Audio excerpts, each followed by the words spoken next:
At your level, Ronald, adaptability matters. That was the exact sentence Bradley Thorne used right before Human Resources took my laptop. Thursday, 4:42 p.m. I remember the exact time because I looked at the digital clock behind Diana Jenkins's shoulder 3 separate times, trying to understand what was happening. Less than 16 hours earlier, I had been packing fishing gear into the back of my truck for a lake trip with my wife Brenda. It was the first real vacation we had planned in 7 years. Then I walked into conference room B. The room was freezing cold. Not normal office cold, but that sharp chemical air conditioning companies use in rooms where bad things happen quietly. Diana from Human Resources sat at the far end of the long wooden table with a printed folder already open. Bradley Thorne sat beside her, wearing that calm, practiced corporate expression I had seen him use during layoffs twice before. There was another man standing near the wall whom I did not recognize at first. Security. That was when my stomach dropped. My name is Ronald Vance. I am 54 years old, and I was the Senior Operations Integration Manager at Summit Logistics Systems. Or at least I was until 10 minutes ago. 17 years with the company, and apparently I was about to lose everything. Bradley folded his hands carefully on the table. We are making strategic organizational changes to better align with the future direction of the company, he said. I remember staring at him because 3 years earlier, I had personally trained him on our emergency routing platform after he transferred from corporate development. Back then, he did not know the difference between a warehouse sync delay and a server timeout. Now he was speaking to me like I was some outdated piece of machinery they needed to unplug. Diana slid a packet toward me without meeting my eyes. Your position is being eliminated effective immediately, she said. Not next week, not after transition meetings. Immediately. I actually laughed once under my breath because it sounded completely insane. You are firing me the day before my long-planned vacation, I said. Bradley gave this tiny fake sympathetic nod that executives practice in mirrors. This is not personal, Ronald. That line always means the exact opposite of what it says. I asked what happened to the integration transition plan for Atlas Industrial. Bradley said Preston Caldwell would oversee future operations support moving forward. Preston, 31 years old, master of business administration, expensive haircut, perfect investor language. He talked about complex logistics systems like they were simple presentation slides, instead of live infrastructure holding together billion-dollar supply chains. Preston had never handled a real operational collapse in his entire life, but the board loved him because he spoke fast and smiled during presentations. Bradley leaned back slightly. The company needs leadership that aligns with modern scalability goals, he added. Modern scalability goals. I had spent 17 years fixing disasters caused by executives using phrases exactly like that. I looked down at the severance packet but barely read the text. My mind had already gone somewhere else. I thought about my mortgage payment due next Tuesday, my daughter Chloe's tuition balance, and Brenda's medical bills from last year. I thought about the cabin reservation I had already paid for 6 months ago because Brenda kept saying I needed rest before I burned myself into the ground. Meanwhile, Bradley kept talking in that polished, detached tone executives use when they want cruelty to sound professional. Some employees struggle adapting to evolving operational culture, he said. That one hit harder than the firing itself because I knew what he really meant. Too old, too blunt, too experienced, and too difficult to control. Diana finally spoke, telling me that my system access had already been disabled. That meant they finalized the decision before I even entered the room. I slowly reached into my pocket and pulled out my key card. I set it on the table. Nobody said anything. That silence told me more than the actual meeting did. Bradley avoided direct eye contact, looking down at his notepad. After that, Diana started organizing papers, and the security guard shifted his weight near the door. The whole thing felt rehearsed, like they had practiced removing me before I even arrived. I packed my office into a single cardboard box, while younger employees pretended not to notice. One developer from analytics actually turned around and walked the other direction when he saw the security guard standing beside me. That part stayed with me longer than I expected. It was not anger, but embarrassment. 17 years building systems that kept this company alive during major crises, and suddenly people acted like I was contagious. The evening air felt strangely warm after that freezing conference room. I reached my truck and set the box in the passenger seat. Then my phone buzzed with a text message. It was Nolan Briggs from Atlas Industrial. He asked if we were still good for the infrastructure review call next Tuesday. I stared at the screen for a long moment, my chest tightening. I realized something instantly. Nobody had told Atlas Industrial that I was gone, and that was a very dangerous mistake. The drive home took almost an hour, but I barely remember the traffic. I just remember staring through the windshield, thinking about how fast 17 years could disappear. One meeting, one folder from human resources, and one younger executive deciding you no longer match the image they wanted investors to see. That was all it took. By the time I pulled into my driveway Thursday night, the sun was already sinking below the tree line. I sat in the truck for another 5 minutes, staring at the garage door. The silence inside the cab was heavy. For 17 years, my life had been defined by the constant hum of operational emergencies, system alerts, and midnight routing crises. To have all of that cut off in a single 10-minute meeting was like stepping off a speeding train directly onto concrete. I walked into the kitchen, setting the cardboard box on the table. Brenda was standing near the counter, holding a mug of tea. She looked at the box, then at my face, and she knew. She did not ask questions immediately. She just walked over and wrapped her arms around me. "You gave them 17 years, she said softly. That line hurt more than the firing itself because it was the absolute truth. I had missed birthdays, canceled family holidays, and took urgent calls from cold warehouses during our wedding anniversaries. I had spent nights sleeping beside conference room tables during major system failures while executives sent congratulatory emails to the board from comfortable hotel bars. I had believed that dedication and loyalty actually mattered in the corporate world, only to find that it was easily discarded. Summit Logistics Systems was the backbone of supply chains that everyday consumers took for granted. Our software synchronized warehouse movements, tracking millions of packages and routing freight trucks across 48 states. If our platform worked, we were invisible. If it failed, manufacturing lines shut down, fresh food rotted in warehouses, and cargo ships sat idle at ports. I had learned how fragile this machinery was back in 2012. That was the year of the Atlas Industrial crisis. A major database synchronization failure hit their main regional hub outside St. Louis during the middle of the pre-holiday rush. Within 6 hours, duplicated order signals flooded the network. Automated forklifts began moving random inventory, and transport trucks were routed to incorrect states. It was a complete cascading failure. Atlas Industrial was losing $500,000 every hour the system remained offline. The factory workers were exhausted, trying to track shipments with clipboards and pencils in the freezing cold. At our corporate headquarters, executives panicked. The leadership team retreated into soundproof conference rooms to discuss public relations strategies and prepare legal defenses, blaming external software vendors. Meanwhile, I flew directly to the St. Louis facility.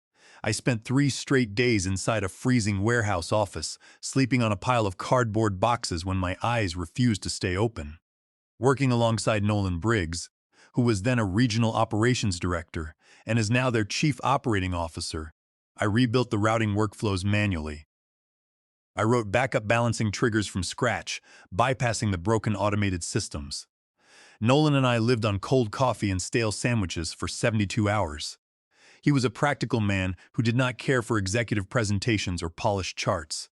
He wanted results, and he respected the fact that I stood on the front lines with his team instead of hiding behind corporate statements. When the routing platform finally stabilized, Atlas Industrial did not forget it.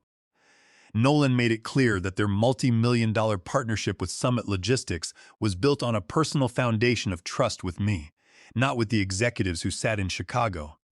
Over the next decade, I became the emergency contact for our largest clients. If a system collapsed at 2 in the morning on Christmas Eve, my phone rang. I never complained because I took pride in keeping the infrastructure stable. But as the years went on, the corporate culture inside Summit Logistics began to shift. 5 years ago, after Bradley Thorne was promoted to vice president of operations, the company became obsessed with appearance over performance. They stopped investing in system reliability and started focusing on investor presentations. Then Bradley hired Preston Caldwell. Preston was a master of business administration who spoke in rapid-fire corporate buzzwords like strategic velocity and scalable synergy. To Preston, our logistics infrastructure was not a physical network of trucks and warehouses. It was a theoretical model on a PowerPoint slide. He believed that human oversight was an expensive bottleneck. 3 years ago, Preston began pushing for automated onboarding scripts that cut out the manual validation steps I had spent a decade refining. I protested immediately. In one executive meeting, I pointed out that his automation bypassed critical load balancing safeguards. If we scaled too fast during peak seasons without manual overrides, the database sync would fail, just as it did in St. Louis. Preston laughed, telling the board that I was operating with a legacy mindset. Bradley agreed, framing my concerns as resistance to modern progress. They wanted fast growth to impress the board of directors, and they did not want an experienced manager pointing out the cracks in the foundation. For the last 2 years, I watched Preston's team deploy unstable software updates. Each time a minor failure occurred, I quietly patched the routing triggers at midnight, preventing a public disaster. The executives assumed the systems were running perfectly on Preston's new automation, when in reality, they were only running because I was secretly holding them together. By firing me, Bradley and Preston believed they were finally removing the final obstacle to their digital transformation. They had no idea that they had just removed the only structural column holding up the roof. I woke up Friday morning at 5:26 a.m. out of pure habit. For a few seconds, my mind was blank, and I forgot what had happened the previous day. Then I looked over at the chair in the corner of our bedroom, where my work shirts usually hung, ready for the early morning commute. That was when the reality of the conference room, the cold look on Bradley's face, and the security guard walking me to the exit came rushing back. My chest felt tight, not with panic, but with a cold, heavy emptiness. It was as if a part of my identity had been stripped away overnight. Brenda was already awake beside me, reading on her tablet. She looked over and reached for my hand.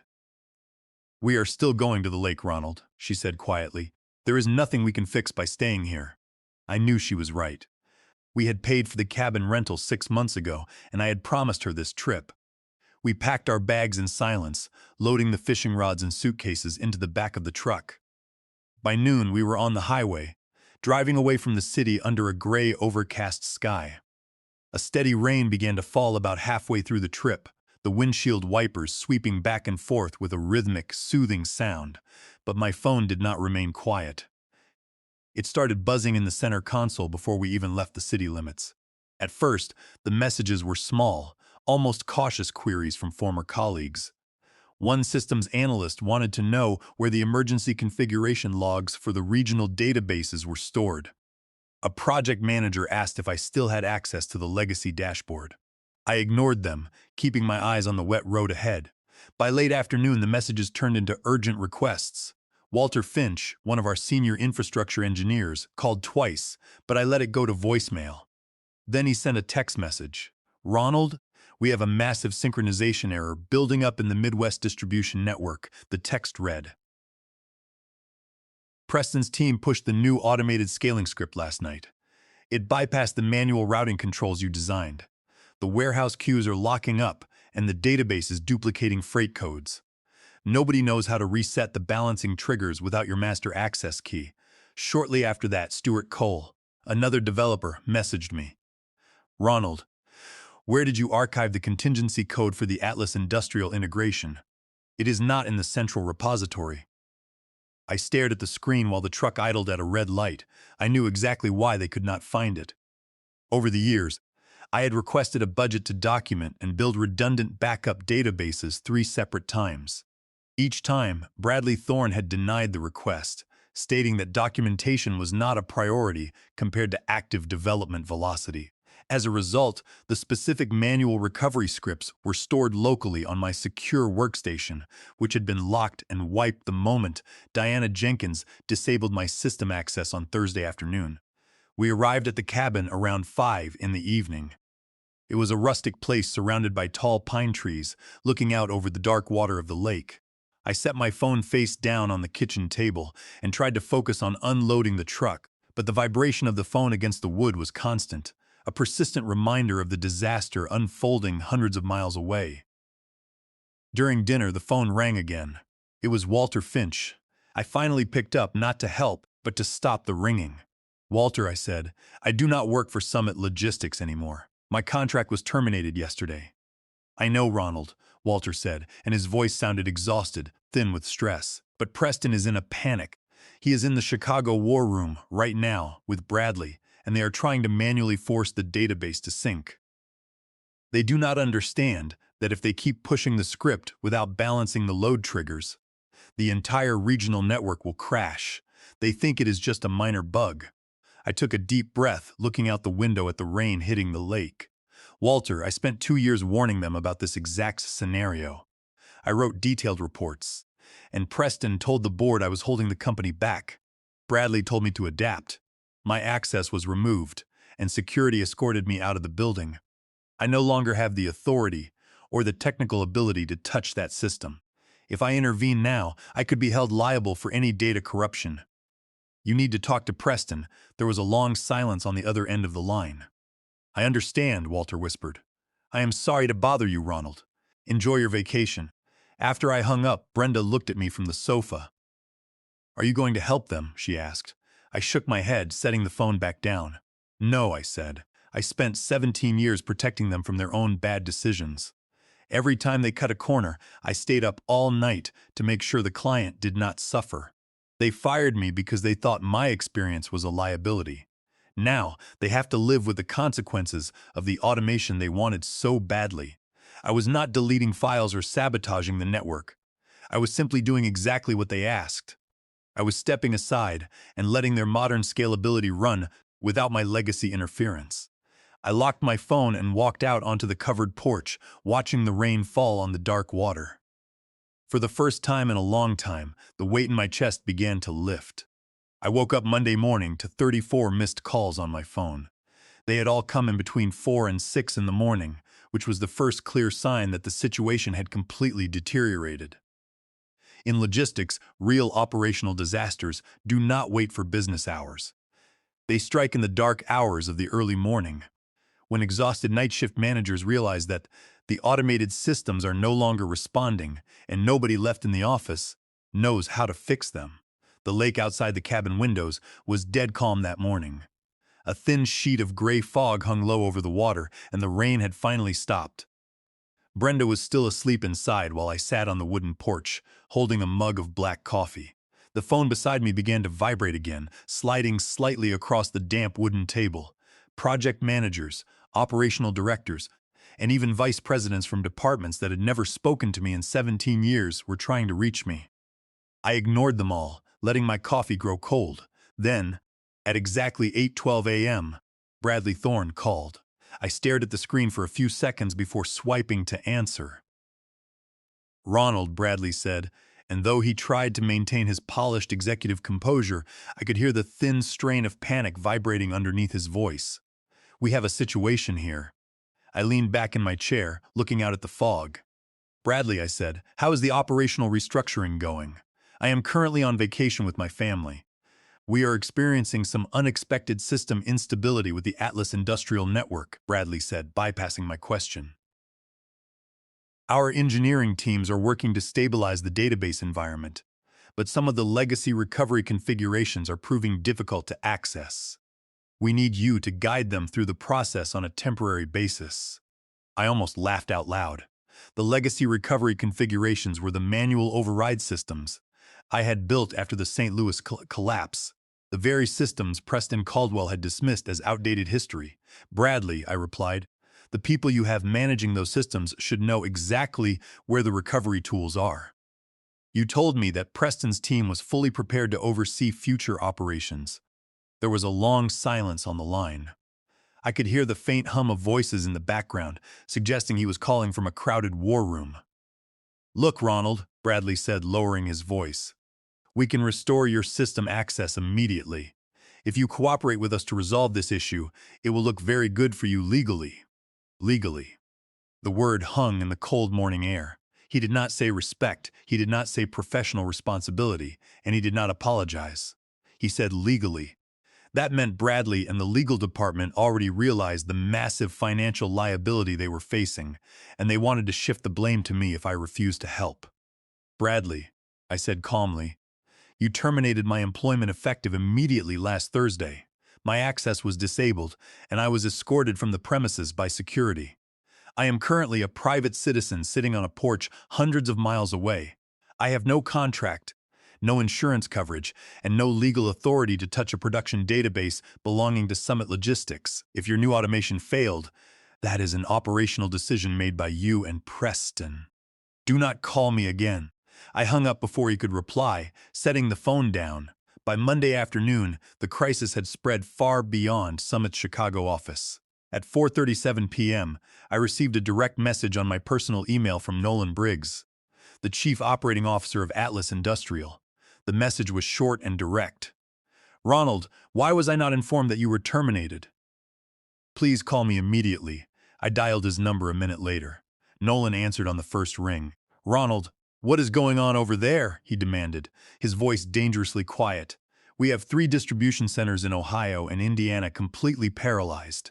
Our shipping lines are backed up, and our automated sorting systems are rejecting routing tickets.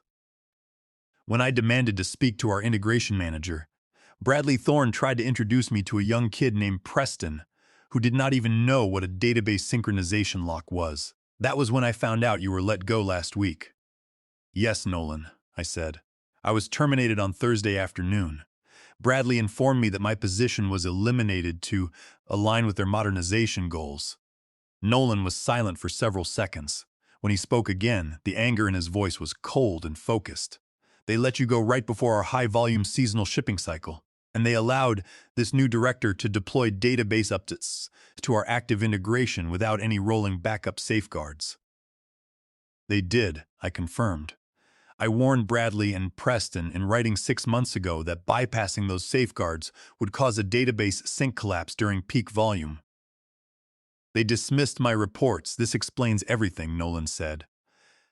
Bradley told me this morning that the failure was due to unexpected environmental dependencies and database bugs. He lied to me. Our legal team is meeting tonight to review our integration agreements. Summit Logistics has violated our operational level agreements, and they did not disclose the removal of key integration personnel. Thank you for telling me the truth, Ronald. Take care of yourself. After we ended the call, I stared at the dark screen of my phone. I knew what this meant. Atlas Industrial was Summit's largest client, representing nearly 40% of their annual logistics revenue. By lying Nolan and firing the only person who understood the integration database, Bradley and Preston had not just caused a system error.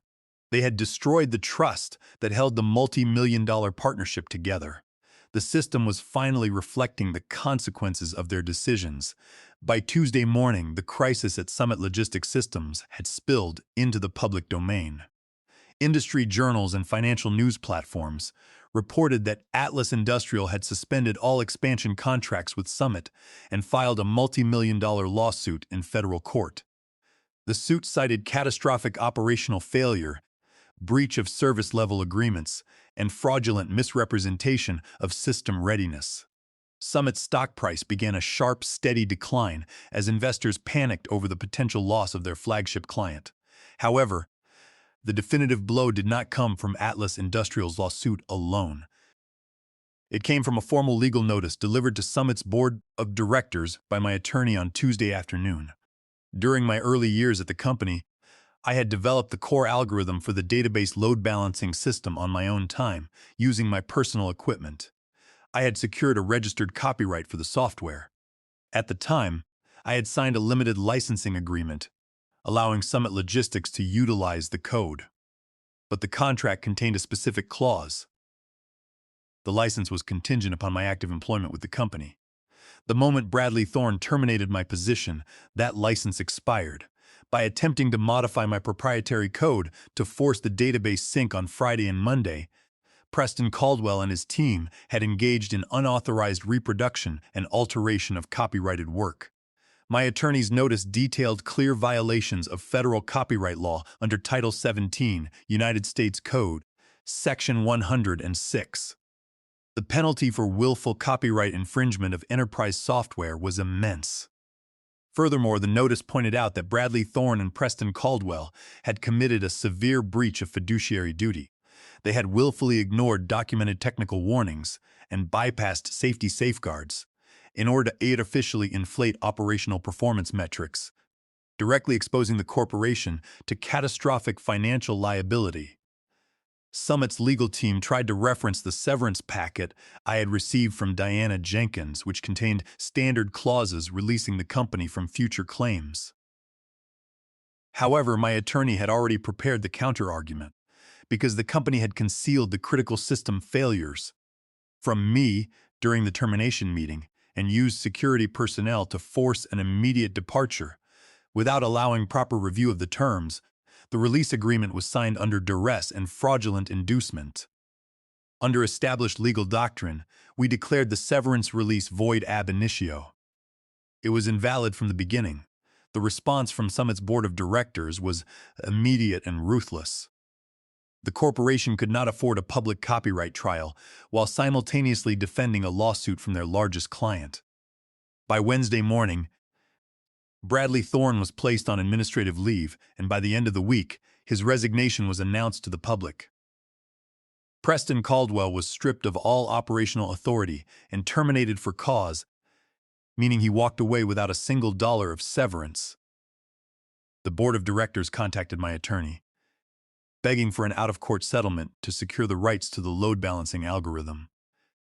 They agreed to pay a licensing settlement of $650,000. Along with a formal written apology acknowledging my 17 years of service. When I told Brenda about the settlement, she sat at the kitchen table and cried quietly, not out of sadness, but out of sheer relief. For 17 years, she had watched me sacrifice my health and our family time for a company that threw me out like trash. To see them forced to apologize and pay for their arrogance was the closure we both needed. The day after the settlement was finalized, I met Nolan Briggs at a quiet restaurant outside Chicago. He did not talk about Summit logistics, nor did I. He focused entirely on the future. "Ronald," Nolan said, setting down his glass, "Atlas Industrial is transitioning its entire logistics infrastructure to an independent management model. We need someone to oversee the integration and build a new, secure system from the ground up. I want you to head this project as our principal independent consultant. We are offering a 3-year contract valued at $300,000 annually, with complete authority to hire your own team and select your own technology stack." I looked at the contract document he set on the table. It was clean, fair, and did not contain any of the corporate jargon that Bradley and Preston used to disguise their lack of understanding. I reached into my pocket, pulled out my pen, and signed my name. It has been 2 months since that afternoon at the restaurant. I now operate my own consulting firm from a comfortable office near my home. Walter Finch and Stuart Cole resigned from Summit Logistics last month and joined my team as senior integration engineers. We are currently rebuilding the Atlas routing network, ensuring that every database synchronization has proper redundancy and human safeguards. Last Thursday, I drove past the Summit Logistics corporate building on my way to a client meeting. The glass facade looked cold and quiet under the gray sky. I saw the side exit where, only 2 months ago, a security guard had escorted me out with my life packed into a cardboard box. I felt no anger, and I felt no desire for revenge. The system had simply run its course. By attempting to replace experience with presentation and safeguards with speed, Bradley and Preston had created their own destruction. I had not sabotaged their network. I had simply stopped standing between their decisions and the reality of the consequences. I checked my watch. It was 4:42 p.m., the exact time I had been fired. I turned my eyes back to the road ahead, driving toward my office, where my team was waiting and where my expertise was respected. I was finally outside the corporate machinery, exactly where I belonged.